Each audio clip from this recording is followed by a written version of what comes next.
Radio Dehradun 89.6 FM पर मैं हूं आप सभी के साथ नेहा। स्वागत है आप सभी का एक बार फिर से। कार्यक्रम चल रहा है आप सभी के साथ हेलो देहरादून। और जैसे मैंने आप सभी को बताया था कि आज हमारे साथ खास गेस्ट जुड़ने वाले हैं।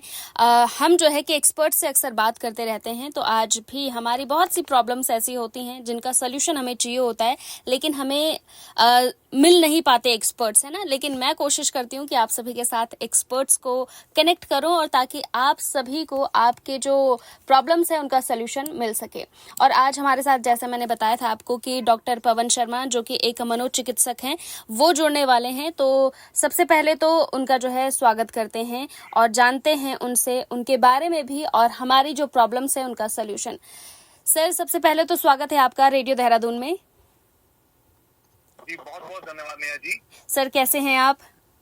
बिल्कुल अच्छे हैं और आपके माध्यम से मैं आपके सारे श्रोताओं को भी नमस्ते कहना चाहता हूँ। धन्यवाद सर। और जैसे मैं अपने श्रोताओं को आज बता चुकी हूँ कि आज हम बात करने वाले हैं प्री मैरिज काउंसलिंग को लेकर, रिलेशनशिप को लेकर। बहुत सी प्रॉब्लम्स हैं लोगों में आजकल, जिसकी वजह से कई सारे रिश्ते टूट रहे हैं। तो आज बहुत कुछ आपसे जानना है ताकि लोग अपने जो रिश्तों को बनाकर रख सकें। जी बिल्कुल, बहुत अच्छी बात बोली आपने। और ये मुद्दा बहुत ज्यादा संवेदनशील हो गया है क्योंकि आजकल ये बहुत सारे इश्यूज उठ रहे हैं और जितने भी लोग हैं जो कि अच्छे एक रिलेशनशिप में जुड़ते हैं वो बहुत ज्यादा देर तक कंटिन्यू नहीं कर पा रहे हैं। और ये हमारे लिए समाज में बहुत ज्यादा चिंता का विषय भी है। बिल्कुल और एक सर। सोचने वाली बात भी है कि अगर हम अभी सही कदम नहीं उठाएंगे तो आगे हमारे लिए बहुत दिक्कतें हो सकती हैं। बिल्कुल। तो सर, मेरा सबसे पहला सवाल यही है कि आजकल ना रिश्ते लोग मतलब जुड़ क्यों नहीं पा रहे हैं एक दूसरे से? आजकल रिश्तों में ये जो दरारें हैं क्यों आ रही हैं? क्या ऐसे कारण हैं? क्यों लोग एक दूसरे को समझ नहीं पा रहे हैं? सबसे पहला तो मुद्दा ये हो जाता है कि उस रिश्ते की अहमियत हमारे लिए क्या है या हम उस रिश्ते में आना क्यों चाहते हैं। जी। क्योंकि बहुत सारे लोग ऐसे हैं, जब हम लोग प्री मैरिज काउंसलिंग कर रहे होते हैं तो हम उनसे ये पूछते हैं कि आप इस रिश्ते में आना क्यों चाहते हैं, आप शादी करना क्यों चाहते हैं। तो उनके पास ये उत्तर नहीं होता है। तो ज्यादातर लोग ये कहते हैं कि या तो हम सामाजिक दबाव की वजह से कर रहे हैं, हमारे परिवार वालों ने कह रखा है इसलिए कर रहे हैं हम। वो इस रिश्ते में क्यों आना चाहते हैं, इस रिश्ते से क्या पाना चाहते हैं, या इस रिश्ते की उनकी इस लाइफ में क्या अहमियत है जी। या इस रिश्ते में वो जुड़ करके क्या कंट्रीब्यूशन कर सकते हैं, ये चीजें उनके पास अभी तक क्लियर नहीं है। ओके। तो उसके बाद ये हो जाता है कि जैसे आज तक आप देख रहे होंगे कि बहुत सारे बच्चों को पारिवारिक इश्यूज भी हैं जी। वो रिलेशनशिप के जो भी इश्यूज हैं उनको लेकर के परेशान हो रहे हैं। तो जब एक नया रिश्ता जुड़ने जा रहा होता है तो वो उसको लेकर के बहुत सारे अच्छे रेफरेंसेस ना लेकर के उसको एक बंधन के रूप में देखते हैं। बिल्कुल सर। और इस वजह से वो नए बंधन में आते ही कहीं ना कहीं उनके लिए पहले से नकारात्मकता होती है और वो उस रिश्ते को लेकर के उतना ज्यादा उत्साहित या सकारात्मक नहीं होते हैं कि हाँ मैं इस रिश्ते को लेकर के जीवन भर लेके चलूं। जी तो वहाँ पर एक ऑप्शन हो जाता है कि शादी करूं या ना करूं। जी। क्योंकि जो हमारे पास पैदाइशी रिश्ते मिले हैं वो हमारे लिए कंपल्शन है। जी। हम अपने माँ बाप को नहीं बदल सकते, भाई बहन को नहीं बदल सकते, रिश्तेदारों को नहीं बदल सकते हैं।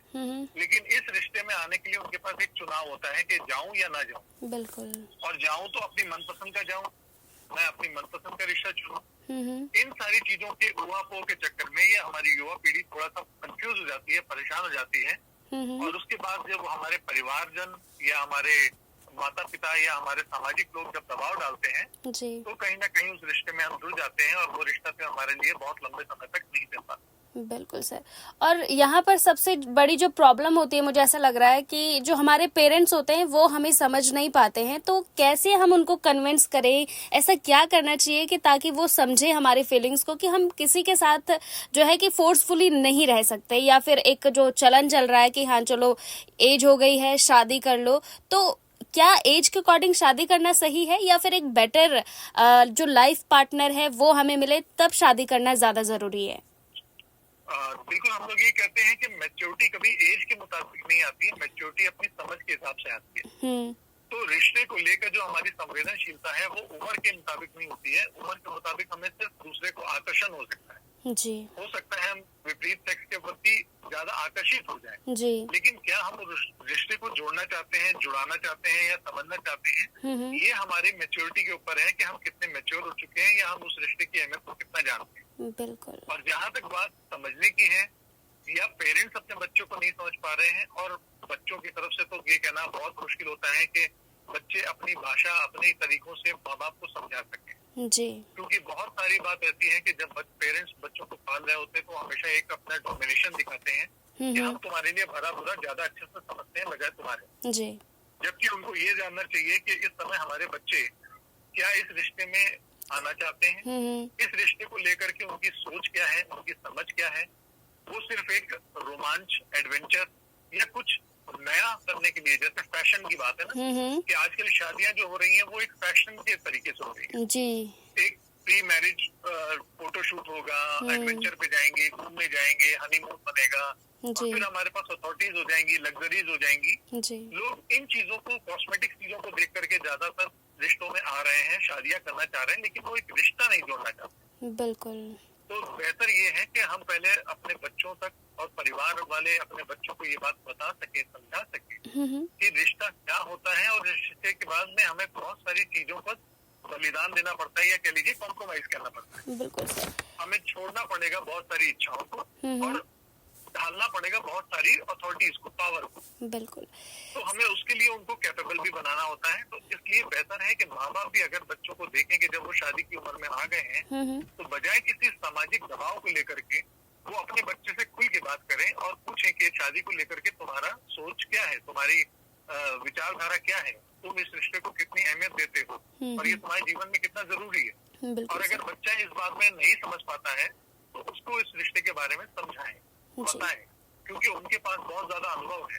बिल्कुल सर। इस तरह से वो अपने पेरेंट्स और या फिर चाहे तो पेरेंट्स भी अपने रिलेटिव, चाहे वो चाचा हो, ताऊ हो, दादा दादी हो, या अगर कोई ऐसा नहीं मिल पा रहा है तो यकीनन किसी एक पेशेवर काउंसलर की भी मदद लेकर के ये बात आगे बढ़ाई जा सकती है जी। ताकि जो युवा इस जिम्मेदारी को उठाने जा रहा है वो उसके लिए पहले से मानसिक तौर पे तैयार हो जाए। बिल्कुल सर। यहाँ पे मेरा अगला सवाल ये है, सवाल तो बहुत सारे पर अभी ये सवाल मेरे मन में आ रहा है कि देखो एक इंसान जो हमारा लाइफ पार्टनर होता है, चाहे वो लव मैरिज की बात करें या अरेंज मैरिज की बात करें या फिर रिलेशनशिप की हम बात करें, तो अपने पार्टनर को समझने के लिए क्या करना चाहिए, क्या क्या क्वालिटीज देखनी चाहिए या फिर किस तरह से पार्टनर को समझा जा सकता है, क्या क्या बातें हमें ध्यान में रखनी चाहिए? सबसे पहला एक नियम हो जाता है कि हम लोग हमेशा किसी भी रिश्ते में या किसी काम में आने चाहते हैं तो हम ये देखते हैं हमें इससे क्या मिलेगा जी।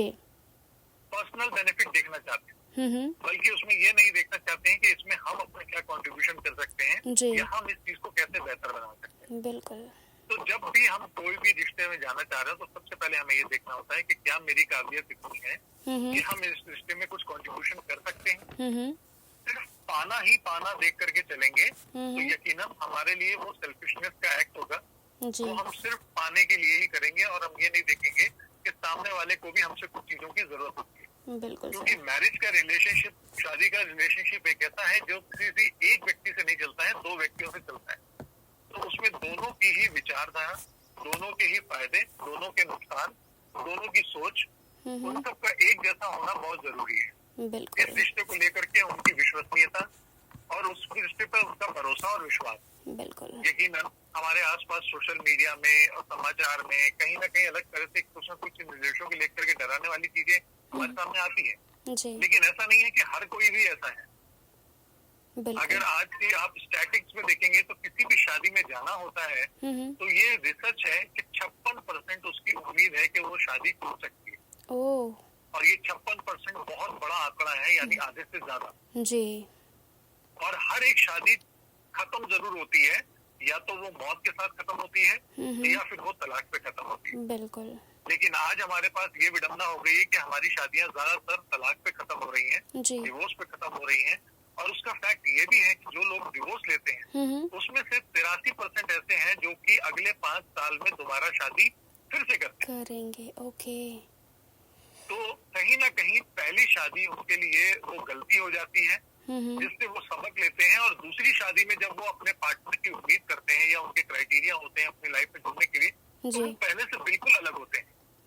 जबकि पहले में हो सकता है वो सुंदरता देख रहे हो, काबिलियत देख रहे हो, पैसा देख रहे हो, और सोच अच्छी देख रहे हो, घूमने फिरने का देख रहे हो, एडवेंचर देख रहे हो, लग्जरी देख रहे हो, लेकिन जब दूसरी शादी के लिए वो अपनी पार्टनर की उम्मीद करते हैं तो उसमें वो ड्यूरेबिलिटी, ऑनेस्टी और बाकी इन्वॉल्वमेंट चीजें बढ़ा देते हैं बजाय कि ये फैब्रिकेशन की चीजों के लिए। तो सर ऐसा भी तो हो सकता है कि मतलब जो वो सेकंड पार्टनर में क्वालिटीज देख रहे हैं वो फर्स्ट पार्टनर में भी तो हो सकती हैं, आप बस समझने की जरूरत होती है। बिल्कुल आपने सही बात कहा, और हम भी यही बात बोलते हैं, क्योंकि जी। पहली बार में जो शादी आपने करी है उस समय आपका नजरिया उस तरह का नहीं था, जी। और जब आपको चोट लगी तो शायद आपका अनुभव आपको बताने लगा कि अब हमें किस तरह से सतर्कता रखनी है और क्या चीजों का हमें ध्यान रखना है। बिल्कुल। तो कई बार हम इस तरह की बातों को लेकर के चलते हैं कि जो लोग पहले रिश्ते को लेकर के आते हैं हमारे पास, जहाँ पर उनको कहीं दिक्कतें आ गई है, परेशानी आ गई है, तो हम वही नजरिया लेकर के उनको पहले वाले रिश्ते को ही आगे बढ़ाने की सलाह देते हैं जी। कि अगर वो पहले ही व्यक्ति को आप दूसरे नजरिए से देखेंगे तो यकीनन आपको एक नया व्यक्ति दिखेगा, नया रोमांच दिखेगा, नया साथी मिलेगा। तो किसी नए अनजान के साथ ये अनुभव एक्सपेरिमेंट करने से अच्छा है कि आप उस पुराने साथी के साथ ही दोबारा एक नए सिरे से, नए नजरिए से उस रिश्ते को एक नया आयाम दें और नई तरीके से शुरुआत करें। बिल्कुल सर यहाँ पर मेरा अगला सवाल ये है कि हम ना जैसे अपने पार्टनर को समझने की कोशिश करते हैं, तो क्या ऐसा है कि किसी इंसान को पूरा समझा जा सकता है, या फिर क्योंकि देखिए आजकल लव मैरिज तो हो रही है, बहुत सारे लोग ऐसे हैं जो लिव इन में रहते हैं, लिव इन में रहने के बाद वो शादी करते हैं और शादी करने के कुछ महीनों बाद या फिर एक आध साल बाद वो डाइवोर्स ले रहे हैं। तो ऐसे में किस तरह से समझा जा सकता है, क्या लव मैरिज जो लोग कर रहे हैं तो क्या कहीं ना कहीं उनमें वो कमी रह रही है, या फिर किस तरह से वो अपने उस रिश्ते को बचा सकते हैं? यकीनन आपने ये जमीनी से जुड़ा हुआ सवाल पूछा है, क्योंकि हमारे पास ऐसे बहुत सारे केस हैं कि जो लोग पहले लव लाइफ में थे या रिलेशनशिप में थे और उनको बीता हुआ अरसा बहुत हो चुका है, 5 साल से 10 साल तक हो चुके हैं जी। उसके बाद उन्होंने रिश्ते में आना स्वीकारा, और जैसे ही वो रिश्ते में आए हैं तो वो शायद 1 साल के अंदर ही कहने लगे कि नहीं, हमसे ये रिश्ता नहीं निभ पाएगा, और उनके पास चुनौती आने लगी। तो जो आपने बात बोली है कि इसमें समझना, किसी और को समझना, ये 2 तरीके से हो सकता है। तो पहले तो हम अपने स्तर से समझें, और दूसरा फिर उस व्यक्ति के स्तर से समझे, उसके नजरिए से समझे। क्योंकि हम अगर अपने तरीके से समझते हैं तो जरूरी नहीं है कि हमारा देखा हुआ पहलू ही सही हो। जी। तो इसमें हमें सामने वाले से मदद ये लेनी पड़ती है कि हम तुम्हें यहाँ तक समझ पाए हैं, क्या हम सही दिशा में जा रहे हैं या हम सही तुम्हारे सोच रहे हैं, और इसमें अगर कुछ सुधार की जरूरत है तो आप जरूर हमें अपनी इस बात को बोलें। बिल्कुल। क्योंकि ज्यादातर आप देखेंगे तो रिश्ते में जब एक दूसरे को समझने और समझाने वाली बात होती है तो बेहतर होता है कि वो एक दूसरे के साथ डिस्कशन करें, बात करें।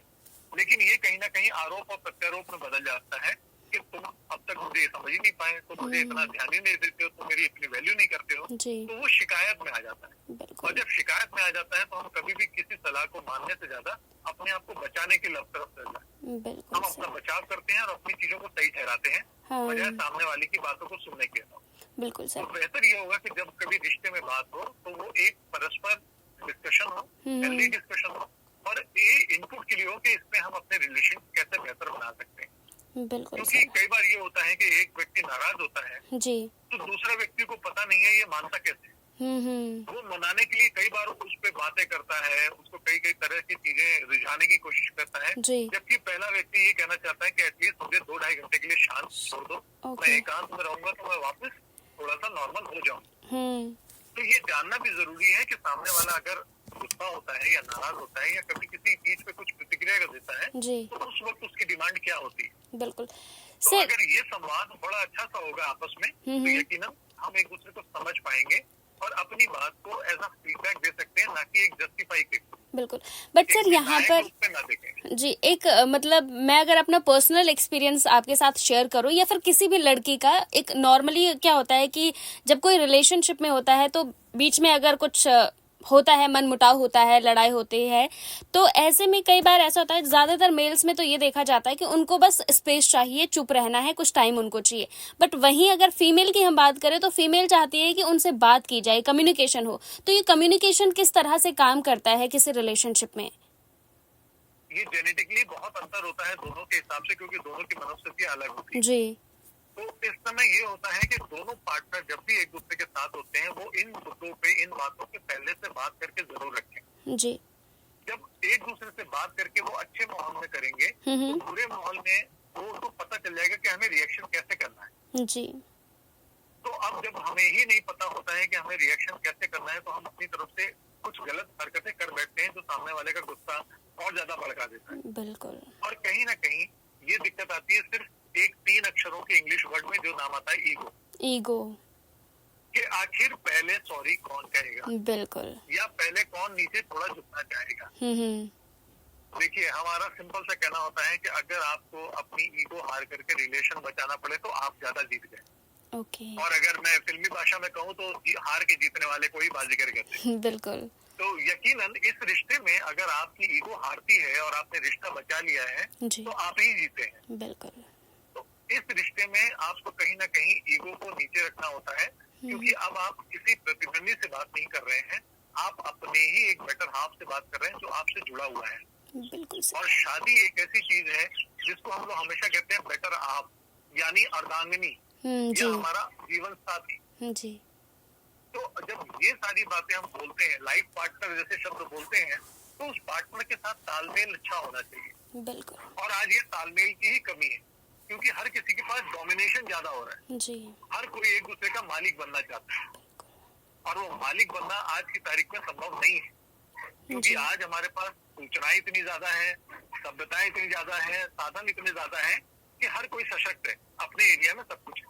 तो हमारा काम ये होता है कि हम दूसरे की बाउंड्रीज को, दूसरे की क्वालिटीज को रेस्पेक्ट करें, और उसके अंदर अगर कोई कमियां पाई जाते हैं तो उन कमियों के साथ हम डिस्कशन करके उनको सुधारने या कह लीजिए उसका असर कम करने पे हम काम कर सकते हैं। जी। सर, यहाँ पर एक सवाल और है मेरा। देखिए, चीज़ें जनरेशन के साथ साथ बदलती रहती है और रिश्तों में भी इसमें चेंजेस आ रहे हैं कि लोग मतलब एक ऑप्शन लोगों को चाहिए कुछ टाइम के लिए, फिर एक ऑप्शन से बात बन गई तो ठीक है, नहीं बना तो नेक्स्ट है, मतलब ऐसा आजकल हो चुका है। लेकिन वहीं अगर जो कुछ लोग ऐसे भी हैं जिनको कि ओल्ड स्कूल टाइप लव चाहिए या रिलेशन चाहिए, तो ऐसे में वो कैसे अपने आप को बैलेंस करे? क्योंकि ऐसे में जो मेंटली प्रेशर लोगों पर पड़ रहा है ना, वो ना तो किसी के साथ रहना तो चाहता है लेकिन रह नहीं पा रहा है, तो ऐसे में वो खुद को कैसे संभाले, ये भी एक मेरा सवाल है। और मेरी तरह कई सारे लोग होंगे जिनके मन में शायद ये सवाल आया होगा। ये सवाल आज की युवा पीढ़ी का सबसे ज्यादा ज्वलंत है, क्योंकि हम लोग ऐसी जनरेशन है इस वक्त जो आधुनिकता और पुरातन के बीच में फंसे हैं। बिल्कुल। ना हम ट्रेडिशनल हो पा रहे हैं और ना ही हम अल्ट्रा मॉडर्न हो पा रहे हैं।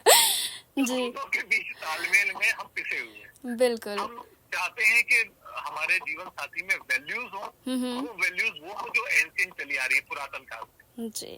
लेकिन जो उसकी अपनी क्वालिटीज हो वो क्वालिटीज एडवांस हो। बिल्कुल सर। तो एक साथ बिल्कुल मोड हम कह सकते हैं, मोड चेंज नहीं कर सकते कि अब हम कब चाहें कि वो पुरातन बन जाए और कब वो चाहे तो एडवांस। जी। ये एक कॉम्बिनेशन होता है, ये दोनों का बैलेंस करने का तरीका होता है कि कहाँ पर हम किस तरह से बैलेंस कर सकते हैं कि हम आधुनिकता के साथ भी तालमेल बैठा लें और पुरातन जितने भी हमारे मूल्य हैं उनको भी हम ठीक से लेके चलें। ये तब हो सकता है जब प्री मैरिज हम वैल्यू हायरार्की पे काम करते हैं। जी। एक्चुअली हम आपको वो टूल भी बता देते हैं जिससे आपके श्रोताओं को बड़ा लाभ होगा। जी। जब हम किसी के साथ प्री मैरिज काउंसलिंग करते हैं तो हम उससे पूछते हैं कि इस शादी से आपको क्या क्या उम्मीदें हैं और क्या चीजें हैं जी जो आप इस शादी से चाहते हैं। बिल्कुल। तो अगर मेल साइड ये बोलता है कि मुझे ऐसा एक साथी चाहिए जो मुझे समझे और उसके साथ मेरे परिवार को सपोर्ट करे, जी, इस तरह की वो कुछ एक दो चीजें बताते हैं और उसमें टॉप प्रायोरिटी रखते हैं। सबसे पहला ये है, दूसरी वैल्यू है, तीसरी ये है, चौथी ये, पांचवी है। जी। और वहीं अगर हम फीमेल पक्ष से पूछते हैं तो हो सकता है कि फीमेल पक्ष ये बोले कि मेरी सबसे पहली जरूरत है आजादी। हो सकता है वो अपने परिवार में थोड़ा सा उतना खुला नहीं हो पाई हो, उतने अधिकार नहीं हो, उतनी आजादी ना हो, तो वो जैसे ही शादी होती है वो मान जाती है कि मेरे पास फ्रीडम का अधिकार मिल जाएगा जी। और मैं कई चीजों में डिसीजन खुद ले पाऊंगी जो कि मैं पहले परिवार में नहीं ले पाती थी। जी। मेरे कंट्रीब्यूशन नहीं होते थे, लेकिन अब मेरी आवाज सुनी जाएगी और मैं अपने तरीके से अपने घर को बदल सकती हूँ, घर की जीवन शैली को बदल सकती हूँ, इंटीरियर को बदल सकती हूँ, घर में होने वाले कामों को बदल सकती हूँ। जी। तो इस तरह की अगर वैल्यू हायरार्की दोनों लोग मिल गए तो यकीनन उनको चाहिए तो शादी, लेकिन दोनों की वैल्यूज ऊपर नीचे हैं, मिसमैच है। बिल्कुल। तो उस जगह पर वहाँ पे झगड़ा होना बहुत स्वाभाविक है। बिल्कुल सर, जैसे आपने यहाँ पर अब शादी की बात की है, तो ऐसे क्या क्या रीजन है कि मतलब ऐसे क्या रीजन है जिसकी वजह से ज्यादा जो है कि तलाक हो रहे हैं या फिर रिश्तों में दरार आ रही है, या फिर जैसे भी आपने शादी की बात की है, तो ऐसे में अगर बात की जाए तो जब हम शादी की बात करते हैं, चाहे वो लव मैरिज हो या फिर अरेंज मैरिज हो, तो ऐसे में कौन कौन से सवाल हमें अपने पार्टनर से पूछने चाहिए या फिर फैमिली से रखनी चाहिए अपनी बात की हमें क्या क्या चाहिए, क्या क्या हमारी डिमांड है, तो क्या क्या सवाल ऐसे होने चाहिए जो हम अपने लाइफ पार्टनर से या फिर इन लॉज से पूछ सकते हैं, चाहे वो लव मैरिज की बात हो या अरेंज की हो? देखिए, जो शादियां टूटने में है सबसे ज्यादा रीजन जो आते हैं उसमें मुख्यतः एक दो आ जाता है कि सेल्फ रिस्पेक्ट, जी। हमें इज्जत नहीं मिल रही। दूसरा आ जाता है पैसे का अधिकार जी। फिर आ जाता है कि जो जमीन जायदाद या एसेट संपत्तियां हैं उसमें हमारा इन्वॉल्वमेंट ना हो। जी। और फिर कहीं ना कहीं आता है कि अपमान के साथ हमें घर की वैल्यू, घर की चीजों में पूरा इस्तेमाल ना होने देना। जी। तो अगर ये चीजें हम लोग एक दूसरे के साथ पहले डिस्कस कर लें तो शायद आसान हो। जैसे अगर हम खर्चे की बात बोलते हैं तो पैसे पे अधिकार हमेशा हम लोग पुरुषों की बात करते हैं, जी। जबकि ये दोनों का म्यूचुअल होना चाहिए कि हम दोनों ही मिलकर प्लान करते हैं कि हमारे पास ये इनकम होगी और ये हमारा एक्सपेंडिचर है, ये बजट होना चाहिए और ये खर्चा होगा, ये सेविंग होगा और इसको इस तरह से चला के चलेगा। बिल्कुल। और उसमें एक दूसरे की राय जरूर ली जाए। मैक्सिमम घरों में जहाँ पर हमने देखा है कि किसी एक डोमिनेशन की काम चलता है वहाँ दूसरा वाला हमेशा सप्रेस हो जाता है। जी। और सप्रेस होने के बाद उसको फिर वो रिलेशनशिप सफोकेशन लगता है, घुटने लगता है और वो वहाँ से बचने की चीजें मांगता है। जी।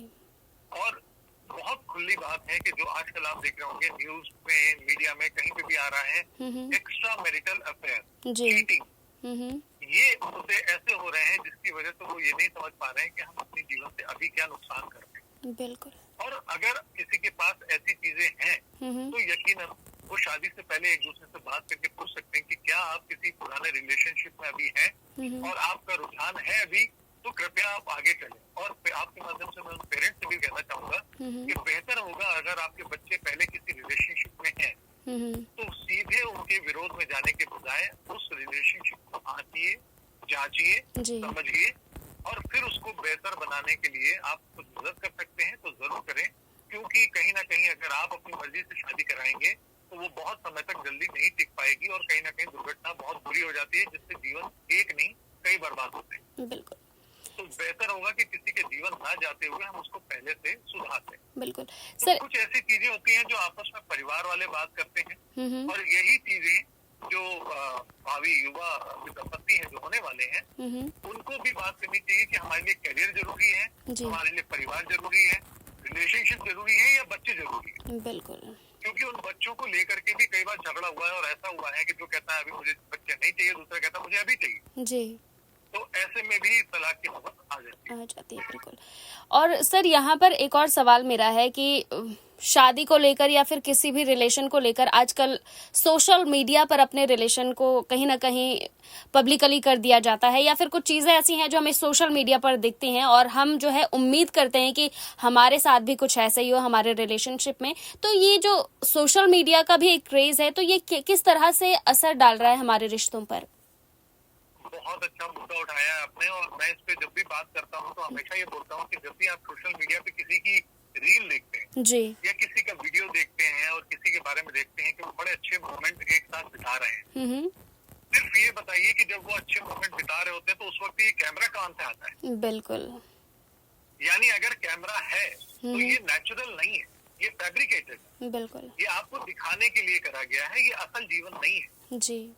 एक लाइफ होती है जो कि एक्चुअल लाइफ होती है और एक होती है जो कि फैंटेसाइज होती है। ये स्टाइलिश लाइफ है, वो आपको स्टाइल दिखा रहे हैं ना कि एक्चुअल दिखा रहे हैं। और इनको लेकर के अगर अपने वास्तविक जीवन को इन्फ्लुएंस करना चाहेंगे आप और उसमें चाहेंगे कि नहीं ये स्टाइल मेरे जीवन में आए तो आपको अपने जीवन के हिसाब से डिसीजन लेने पड़ेंगे। तब आपको पता चलेगा कि हाँ मैं इसको बेहतर कैसे बना सकता हूँ। क्योंकि जितने भी सेलिब्रिटीज हो या रोल मॉडल हो या रील्स हो या यूट्यूब हो या कोई और चैनल हो जहाँ पर आपको एक बहुत अच्छी लाइफ के एग्जाम्पल्स दिखते हैं, लोगों के उदाहरण दिख रहे हैं, तो आपको ये समझ लेना चाहिए कि ये तब आए हैं जब उनको इंटेंशनली क्रिएट करा गया है विद कैमरा। बिल्कुल। वो एक्चुअल इवेंट नहीं है। एक्चुअल इवेंट के समय में आपको कैमरे की जरूरत पड़ी नहीं पाएगी और आपके पास इतना समय नहीं होगा कि आप कैमरा इंस्टॉल करके आप ये चीजें एक्ट में ला पाए। बिल्कुल। तो इसको लेकर के अपने जीवन के चीजों को आप खराब ना करें और जो आपके जीवन के अच्छे पहलू हैं कोशिश करें कि उन्हें जिए बजाय कि उसको कैमरे में ला करके सोशल मीडिया में डालें। क्योंकि हमारे पास कहीं ना कहीं अनअटेंशन मिलता है और बुलिंग होते हैं जी। लोग हमारे अच्छी चीज को देख करके भी उसमें से कुछ ना कुछ कमियां निकालते हैं। तो हमारे जो अच्छे मोमेंट्स होते हैं वो भी हमें कहीं ना कहीं अधूरे लगने लगते हैं। और जब अधूरे लगते हैं तो हमारा एक दूसरे से रुझान खत्म हो जाता है या कम होने लगता है। जी। तो वो चीजें हमारे रिश्तों पे असर करते हैं। तो सोशल मीडिया की लाइफ आप अलग रखें और व्यक्तिगत लाइफ एकदम बिल्कुल अलग रखें, जो कि परिवार के साथ हो। बिल्कुल, रील और रियल लाइफ में थोड़ा सा अंतर होना चाहिए, दिखना चाहिए हमें वो अंतर। यकीनन, क्योंकि जितने भी सेलिब्रिटीज आप उनके चैनल देखते होंगे, आप ये समझ लें कि वो जो चैनल में कैमरे के सामने आपको दिखा रहे हैं वो टोटल फैब्रिकेटेड और स्टाइलिश लाइफ है। बिल्कुल, वो एक्चुअल लाइफ नहीं है। एक्चुअल लाइफ उनकी तब स्टार्ट होती है जब वो कैमरा बंद हो जाता है, जी। क्योंकि उनको जो लाइक्स मिलेंगे, उनको जो व्यूज मिलेंगे, वो अच्छा दिखा के मिलेंगे, ताकि असल जिंदगी दिखा कर। बिल्कुल सर। सर यहाँ पर एक और सवाल मेरा है कि जैसे हमारी बात भी हुई थी कि गवर्नमेंट की तरफ से क्या क्या इनिशिएटिव लिए जा रहे हैं इन सारी चीज़ों को लेकर, या फिर कुछ ऐसी बातें जो शायद रह गई हों, कुछ ऐसे सवाल जो मेरे से शायद ना पूछे गए, तो आप वो सारी इन्फॉर्मेशन हमारे श्रोताओं को दे सकते हैं। जरूर, देखिए गवर्नमेंट की तरफ से तो उन्होंने बहुत सीरियस देखा है। तो आपको बताना चाहूंगा कि गोवा में पहले से ये बात मैंडेटरी हो चुकी है, जो कि करीबन 3 या 4 साल हो गए हैं, कि जब शादी उसका रजिस्ट्रेशन कराने जाते हैं आप, तो उससे पहले एक प्री मैरिज काउंसलिंग जरूरी है। उसका सर्टिफिकेट वहाँ लगाना पड़ता है, तभी आपकी मैरिज वहाँ पे रजिस्टर्ड होती है। तो अब गवर्नमेंट ने ये महिला कल्याण की तरफ से, महिला आयोग की तरफ से ये सेवा देनी शुरू करी है कि कुछ राज्यों में भी पायलट प्रोजेक्ट की तरफ से स्टार्ट कर रहे हैं, ताकि प्री मैरिज काउंसलिंग कराई जाए। और जब वो प्री मैरिज के लिए प्रिपेयर हो जाए लोग, तब उनको आगे हम शादी के लिए सहमति देंगे। क्योंकि ये जो छोटे छोटे मुद्दे हैं, कई बार ऐसे उठ रहे हैं जो कि तलाक के लिए लोग अर्जी दे रहे हैं, महिला हेल्पलाइन में डाल रहे हैं, और वो इश्यू ऐसे होते हैं जो कि छोटी सी बात से ही सॉल्व हो जाते हैं। बिल्कुल। लेकिन इन प्लेटफॉर्म के माध्यम से उन दोनों के जो प्राइवेट रिश्ते होते हैं वो इतने सार्वजनिक हो जाते हैं, और अपमान और स्वाभिमान की इतनी चोट लगती है कि फिर उन रिश्तों में रहने का उनके पास कोई माध्यम बचता नहीं है या कारण नहीं बचता है। जी। तो इसलिए अब ये गवर्नमेंट ने इनिशिएट करा है, और मैं ये आप लोग को के माध्यम सबसे कहना चाहूंगा कि गवर्नमेंट के ही भरोसे मत रहे, आप खुद कदम उठाएं। अगर आपको लग रहा है कि कोई सरकारी सहायता मिल सकती है तो जरूर लें, और अगर सहायता नहीं मिल रही है सरकारी, तो आप स्वयं ऐसे पेशेवरों को ढूंढें, ऐसे पेशेवरों से मिलें, और उनके साथ मुलाकात करके अपने सारे जो जिज्ञासाएं हैं, सवाल हैं, और जो शायद ऐसे क्लॉज हैं जो आपको भी नहीं दिख रहे होंगे और वो पेशेवर आपको दिखा के बता सकता है, तो जरूर करें। बिल्कुल सर। और कानूनन तौर पे मैं आपको ये बताना चाहूंगा कि एक बहुत अच्छा टर्म होता है जो हम लोग हमेशा सजेशन देते हैं कि लोग उसको करें जरूर। इसको कहते हैं प्रीनप्चुअल एग्रीमेंट। यानी ये प्रीनप्स के नाम से जाने जाते हैं, विवाह पूर्व एक अनुबंध। जी। इस विवाह पूर्व अनुबंध को जब एक लड़का और लड़की आपस में करते हैं, तो उसमें एक शर्तें और नियम लिखते हैं कि यदि जीवन में हमारे कुछ गलत होता है, कुछ ऐसा घटता है, तो उस वक्त हमारी कंडीशन क्या होगी। बिल्कुल। जैसे अचानक मान लीजिए किसी के पास रिश्ते को तोड़ने का कारण होता है, जी। तो उस कारण में जो उन्होंने नियम रखे होंगे वहाँ पर, उस नियम के अकॉर्डिंग ही दूसरे को एंटरटेन करा जाएगा, अन्यथा नहीं। शादी से पहले प्रीनप्स बनाना यानी प्रीनप्चुअल एग्रीमेंट बनाना आज की तारीख में बहुत ज्यादा जरूरी हो गया है आज के परिवेश में। हो सकता है कि आपके माध्यम से जो लोग ये बातें सुन रहे हैं, उनको ये बात बुरी लगे या अजीब सी लगे या परेशान भी हो जाए कि ये कैसी बात है कि अभी तो हमने रिश्ता जोड़ा नहीं, और उसके बुरे ख्याल हम पहले से ले लें जी कि कल को नुकसान होगा, क्या होगा। तो मैं उनसे ये पूछना चाहूंगा कि क्या हम लोग अपना जीवन बीमा कराते हैं? अगर जीवन बीमा कराते हैं तो क्या इसका मतलब है कि हम कल या परसों में मरने जा रहे हैं? जी। ऐसा नहीं है, हम कल या परसों मरने नहीं जा रहे हैं। सिर्फ हम अपने आप को या अपने परिजनों को ऐसे कभी आघात से बचाने की कोशिश कर रहे हैं कि कभी अगर ऐसी अनहोनी हो जाए तो एटलीस्ट वो सुरक्षित रहें। बिल्कुल। जिस तरह से आप अपनी गाड़ियों का इंश्योरेंस करते हैं, तो इसलिए नहीं कर रहे हैं कि आपको गाड़ी चोट खाएगी या उसका नुकसान होगा ही होगा। आप बकायदा सुरक्षित चलते हैं, सुरक्षित चीजों को रखते हैं। तो इसी तरह से ये प्रीनप्स आपके लिए एक तरह से आपकी मैरिज का इंश्योरेंस है। मैरिज रिलेशनशिप का एक लाइफ इंश्योरेंस है ये, क्योंकि इसमें ये पहले से लिखा होता है कि कल को यदि ऐसा कुछ दिक्कत आती है, परेशानी आती है कि हमारे रिश्ते टूट जाए या खराब हो जाए, तो क्या करना चाहिए। तो उस वक्त हमें किसका कितना अधिकार होगा, किसको पैसा कितना मिलेगा, किसको समाज में क्या पद रहेगा, या किसके पास संपत्ति कितनी होगी, या क्या नियम और कानून होंगे। ये सब टर्म्स एंड कंडीशन पहले से लिखी होती है और इसको बाकायदा लीगली उसको अटॉर्नी में दिया जाता है, उसको अप्रूव कराया जाता है और ये कॉपी दोनों के पास रहती है। और इससे ये हो जाता है कि जब भी कभी किसी के जीवन में ऐसा कुछ क्षण आता है या दुर्घटना होती है तो जो अदालत में वकीलों के दौरान सुनवाई के दौरान जो एक दूसरे की बेइज्जती या अपमान या सार्वजनिक तौर पे होता है वो नहीं होता है। ओके। वो कह लीजिए कि हम एक दूसरे का चरित्र हनन करना या एक दूसरे को चोट पहुंचाना, एक दूसरे की बिल्कुल लांछन लगाना, वो सब नहीं हो पाता है क्योंकि वो सब पहले से निर्धारित हो चुका है। ओके। और उस निर्धारण के अकॉर्डिंग बड़े शांति से समझदारी से एक दूसरे के साथ हम रिश्ता खत्म कर सकते हैं। ओके। और कभी ऐसी बात आ जाए कि रिश्ता खत्म करना ही पड़ जाए, जी। क्योंकि पहले तो कोशिश ये हो कि बना के रखें, जी। लेकिन अगर कभी ऐसी नौबत आ जाती है कि रिश्ता खत्म हो जाता है तो मैं ये भी बता दूं कि दुनिया खत्म नहीं हो जाती है, इसके आगे बहुत कुछ होता है। जी। इसके पास आगे आपको जीने के, आगे बढ़ने के बहुत सारे माध्यम होते हैं। जैसा कि मैंने आपको बताया कि तलाक लेने वालों में से 83% लोग ऐसे हैं जो कि अगले 5 साल में दोबारा फिर शादी करते हैं। जी। यानी फिर उनके अंदर वो इच्छा जागती है और ऐसा कोई संपर्क में आता है जिससे वो दोबारा जीवन में जुड़ने की कोशिश करते हैं। बिल्कुल। तो आपके साथ भी ऐसा आ सकता है। ऐसा कुछ भी आप गलत ना सोचे अपने जीवन के बारे में, सिर्फ प्रिकॉशन और सेफ्टी के मेजर जरूर लें। बिल्कुल sir. Thank you so much sir, बहुत सारी इन्फॉर्मेशन हमें और हमारे श्रोताओं को मिली आज, और नेक्स्ट टाइम किसी खास टॉपिक पर हमारी बात होगी और कुछ ऐसी बातें जो रह गई हों शायद, या कोई मैसेज आप हमारे श्रोताओं को जाते जाते देना चाहें। जरूर, मैं आपके माध्यम से ये बात आगे और बता के जाता हूँ कि जब भी कभी आपको लगे कि हमारे रिश्ते में थोड़ी सी भी दिक्कत आने लगी है तो आपको कुछ व्यवहार नोटिस करने पड़ते हैं जी, जो कि आपको ये संकेत दे सकते हैं। ओके। आपका पार्टनर आपके साथ ज्यादा देर समय बिताने से बचना चाहेगा। आपके साथ आपकी सेक्स लाइफ खराब होने लगेगी जी। आपके साथ आपका एक दूसरे का अपमान होना बढ़ जाएगा। और अगर बात होनी बंद हो गई है तो भी आप समझ सकते हैं कि ये कहीं ना कहीं अलार्मिंग सिचुएशन है। ओके। तो इस तरह की अलार्मिंग सिचुएशन जब आप कभी नोटिस करें तो बेहतर होगा कि उसको होस्ट यानी बुरा होने से पहले ही आप दूसरे से कहें कि मुझे आपसे कुछ बात करनी है और कुछ चीजों के बारे में हम क्लियर करना चाहते हैं जी। तो ऐसा करके शायद हो सकता है कि आप अपने रिश्ते को बचा लें और बचा लें। बिल्कुल। और एक दूसरे की इज्जत करना बराबर जारी रखें। बिल्कुल। Thank you so much sir, हमारे साथ जुड़ने के लिए। बहुत कुछ आज जानने को मिला और बहुत सारे श्रोता ऐसे हैं जो शायद जिनके मन में सवाल रहे होंगे तो उनको उनके सवालों के जवाब आज मिल गए होंगे और वो अपने रिश्तों को जो है कि बेहतर बनाने की कोशिश करेंगे। मैं आपकी तरफ से रिक्वेस्ट भी कर देता हूँ कि अगर किसी श्रोताओं को आपको ऐसा लगता है कि कुछ सवाल बाकी रह गए हैं जो हमने शायद टच नहीं करे हो जी, तो वो आप तक अगर सवाल पहुँचा दे तो यकीनन हम अगले कभी मुलाकात में उनको उसके वही जवाब देना चाहेंगे। जरूर सर, कोशिश रहेगी कि जितने भी सवाल होंगे तो उन सवालों के जवाब हम नेक्स्ट सेशन में क्लियर कर दें, सोल्यूशन उनका ढूंढें। जी जरूर। धन्यवाद सर हमारे साथ जुड़ने के लिए। धन्यवाद सर, आपको बहुत बहुत शुभकामनाएं। नमस्ते।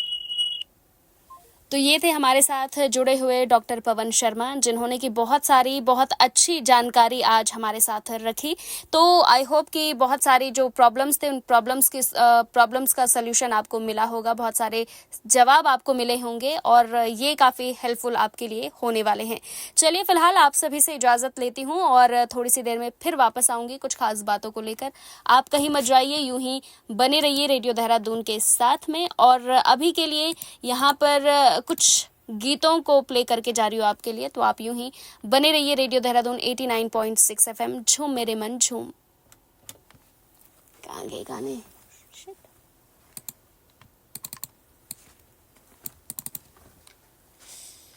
किसका डाइवोर्स करा रहेगा? डाइवोर्स करा नहीं रहे, डाइवोर्स से बचा रहे लोगों को।